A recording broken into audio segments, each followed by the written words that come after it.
এরকম ভাঙা ড্রাম বাড়িতে থাকলে সেগুলো ফেলে দেবেন না।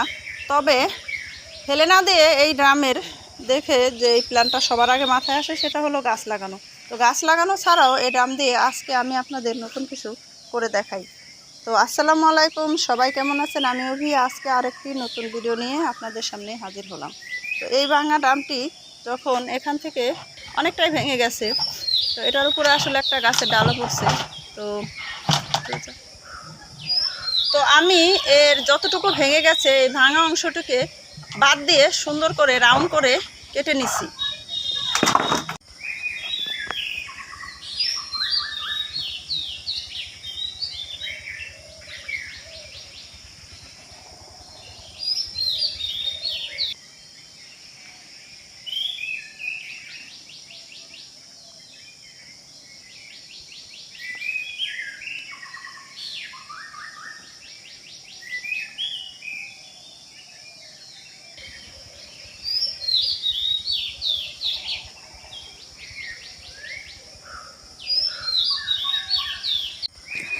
ড্রামের ভেতর মাটি ও পানি দিয়ে সেদিন শাপলা তোলার সময় যে শাপলার একটি গাছ এনেছিলাম সেই গাছটি লাগিয়ে দিলাম। তো এখানেই কিন্তু শেষ নয়, কারণ আজকাল বাড়িতে শখ করে অনেকেই শাপলা পদ্ম লাগিয়ে থাকে। আমার প্ল্যান অন্য। আমি ছোটোবেলায় আমার নানুকে দেখেছিলাম রান্নাঘরের পাশে বিশাল বড় মাটির একটা হাঁড়ি, অনেকেই কোলা কেউ মটকা বলে থাকেন, যে যে নামেই ডাকুক না কেন। তো সেগুলো একটা ছিল, তার ভিতরে অনেকগুলো শিং মাছ জিয়ে রেখেছিল। তো রান্না করে খাবার শেষে কিছু মাছ ওটার মধ্যে থেকে যায়, হয়তো নানু সেটা খেয়াল করে নাই। পরবর্তীতে যখন সেই বড় মাটির হাঁড়িটাকে সরিয়ে অন্যত্র রাখা হয়েছে, তো যেহেতু মুখটা খোলা ছিল, বৃষ্টির পানি পড়ে ওটা ভরে গিয়েছিল। তারপর অনেক দিন যাবার পরে সেই হাঁড়ির ভেতরে অনেকগুলো শিং মাছ হয়েছিল।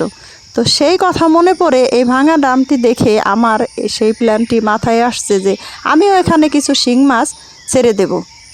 আমরা বাড়িতে গেলে আমার মেয়ের প্রাক্তন সহপাঠীরা ওর জন্য এটা সেটা নিয়ে আসে। মাছ ছাড়ার কথা শুনে জেসমিন দুটো মাছের পোনা নিয়ে আসছে। পোনা দুটো ছাড়তে পেরে মেয়ে তো মহা খুশি। শহরের মতো গ্রামে সবসময় মাছ মাংস পাওয়া যায় না। একটি নির্দিষ্ট সময়ে বাজার বসে, তো পরপর 2 দিন বাজারে কোনো তরতাজা শিং মাছ পাওয়া যায় নাই। তাই শিং মাছ ছাড়ার ভিডিওটা আপনাদের দিতে পারলাম না। তবে এখানে অবশ্যই শিং মাছ ছাড়বো, কারণ এই প্ল্যান করে এটা করা। এখন পানিটা পরিষ্কার টলটলে হয়ে গেছে, অসম্ভব সুন্দর আরও একটি নতুন শাপলা ফুল ফুটেছে। তো ভাঙা ড্রামে শাপলা ফুলের সৌন্দর্যের সাথে সাথে মাছ চাষ, এই আইডিয়াটা যদি আপনাদের ভালো লেগে থাকে কমেন্টে অবশ্যই জানাবেন। এবং এই রকম নতুন নতুন ভিডিও পেতে অবশ্যই আমার চ্যানেলটিকে সাবস্ক্রাইব করে বেল বাটনে প্রেস করে রাখবেন। সবাই আমার জন্য দোয়া করবেন, বেশি বেশি লাইক কমেন্ট শেয়ার করবেন। সবাই ভালো থাকবেন। আল্লাহ হাফেজ।